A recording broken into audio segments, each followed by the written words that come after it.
Desejo fazer uma certa coisa. Embora eu tenha tentado inúmeras vezes, ainda não consegui fazê-la. Devo abandonar a luta ou devo persistir no esforço? Resposta: ter bom êxito significa alcançar, chegar a alguma parte? E nós adoramos o êxito, não é verdade? Quando um menino cresce e se torna multimilionário, ou quando um pobre estudante chega a primeiro-ministro, todos o aplaudem e o têm em alta conta. Assim, todo menino e toda menina deseja alcançar bom êxito nesta ou naquela forma. Existe essa coisa chamada êxito, sucesso, ou trata-se meramente de uma ideia que o homem cultiva? Porque no momento em que se alcança o colimado ponto, há sempre outro ponto mais adiante para alcançar. Enquanto um homem está a perseguir o êxito, sem qualquer direção que seja, está necessariamente em luta, em conflito, não é? Mesmo depois de chegar, não há descanso para ele, porque desejará subir mais alto ainda e desejará mais. Você compreende isso? A busca de êxito é desejo demais. E a mente, que está sempre a exigir, mas não é inteligente, pelo contrário, é medíocre e estúpida, porquanto sua exigência demais implica luta constante pelas linhas do padrão que a sociedade para ela estabeleceu. Afinal de contas, o que é contentamento? E o que é descontentamento? Descontentamento é a luta pela consecução de mais, e o contentamento, a cessação dessa luta. Mas não se chega ao contentamento se não compreende todo o processo relativo ao mais, e por que razão a mente o exige. Se você é mal sucedido num exame, por exemplo, terá de repeti-lo, não é? Os exames, em qualquer circunstância, são uma coisa sumamente deplorável, porquanto nada representam de significativo, já que não revelam o verdadeiro valor de sua inteligência. Passar num exame é, em grande parte, um golpe de memória ou também de sorte. Mas você luta para passar em seus exames e, quando são mal sucedidos, persevera nessa luta. O mesmo processo se verifica diariamente na vida da maioria de nós. Estamos lutando por alguma coisa e nunca nos paramos para investigar se essa coisa é digna de lutarmos por ela. Nunca perguntamos a nós mesmos se ela merece nossos esforços e, portanto, ainda não descobrimos que não os merece e que devemos contrariar a opinião de nossos pais, da sociedade, de todos os mestres e gurus.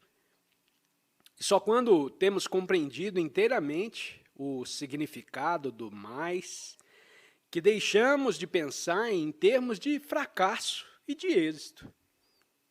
Temos sempre medo de falhar, de cometer erros, não só nos exames, mas também na vida.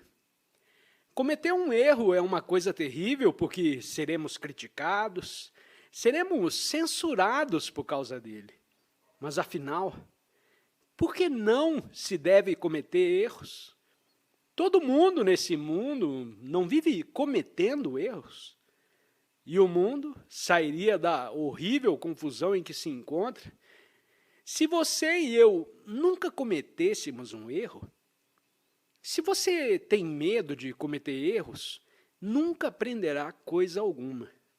Os mais velhos estão continuamente cometendo erros, mas não querem que vocês os cometam, e com isso te sufocam toda a iniciativa. Por quê? Porque temem que, pelo observar e investigar todas as coisas, pelo experimentar e errar, acabe descobrindo algo por você mesmo e trate de se emancipar da autoridade dos seus pais, da sociedade e da tradição. É por essa razão que vocês acenam com o ideal do êxito. E o êxito, como deve ter notado, sempre se traduz em termos de respeitabilidade. O próprio santo, em seus progressos para a chamada perfeição espiritual, tem de se tornar respeitável, porque do contrário não encontrará aceitação e nem terá seguidores. Estamos, pois, sempre pensando em termos de êxito, em termos de mais, e o mais é encarecido pela sociedade respeitável. Por outras palavras, a sociedade estabeleceu, com todo o esmero, um certo padrão, pelo qual mede o seu sucesso ou o seu insucesso. Mas se ama uma coisa e a faz com todo o seu ser, então já não te importa o êxito nem o fracasso. Nenhum homem inteligente se importa com isso. Mas infelizmente são raros os homens inteligentes. E ninguém te aponta essas coisas. Tudo o que importa ao homem inteligente é perceber os fatos e compreender o problema. E isso não significa pensar em termos de êxito ou de fracasso. Só quando não amamos o que fazemos, pensamos nesses termos. Pergunta: por que somos essencialmente egoístas? Por mais que tentemos ser desprendidos em nossa conduta, tão logo se trate de nossos próprios interesses, nos deixamos absorver por nosso egoísmo, desprezando os interesses dos outros. Resposta: acho muito importante uma pessoa deixar de dizer se é egoísta ou não egoísta, porque as palavras têm extraordinária influência na mente. Chame a um homem egoísta e ele está condenado. Chame o professor e sua atitude para com ele se modifica.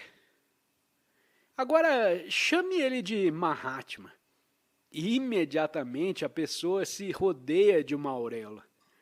Observe suas próprias reações para ver que palavras, tais como advogado, comerciante, governador, servente, amor, Deus, tem efeito extraordinário em seus nervos e em sua mente.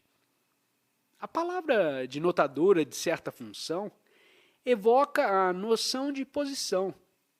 Assim, em primeiro lugar, devemos estar livres desse hábito de associar certos sentimentos a certas palavras, não acha? Sua mente foi condicionada para pensar que o termo egoísta representa uma coisa muito má, anti-espiritual, e no mesmo instante em que aplica esse termo a qualquer coisa, sua mente a condena. Assim, quando faz a pergunta, por que somos essencialmente egoístas? Ela já tem um significado condenatório. Muito importa estar cônscio de que certas palavras provocam em você uma reação nervosa, emocional ou intelectual, de aprovação ou condenação. Quando se chama ciumento, por exemplo, imediatamente barrou a investigação mais profunda do problema do ciúme. Você impediu de penetrá-lo completamente. Analogamente, há muitos indivíduos que dizem estar trabalhando pela fraternidade e, no entanto, tudo o que estão fazendo é o contrário de fraternidade. Mas não veem esse fato, porque a palavra fraternidade tem para eles um certo significado e já lhes tornou uma persuasão. Não investigam mais profundamente e, portanto, nunca descobrem os fatos como são, independente da reação nervosa ou emocional que aquela palavra provoca. Assim, a primeira coisa é essa: experimentar e descobrir se pode olhar os fatos sem as implicações condenatórias ou laudatórias associadas a certas palavras. E se puder olhar os fatos, sem sentimento de condenação ou de aprovação, verá que nesse próprio processo de olhá-los, ocorre a dissolução de todas as barreiras que a mente havia erguido entre si e os fatos. Observe sua atitude perante uma pessoa a quem chamam um grande homem. As palavras "um grande homem" te influenciaram. Os jornais, os livros, os partidários desse homem, todos dizem que ele é um grande homem e você aceita isso. Ou também toma posição contrária e diz: que estupidez, ele não é um grande homem. Mas se, ao contrário, puder dissociar sua mente de toda influência e olhar simplesmente os fatos, verá que então sua atitude será outra. Da mesma maneira, a palavra aldeão, com suas associações de pobreza, imundície, esqualidez e etc., influencia o seu pensar.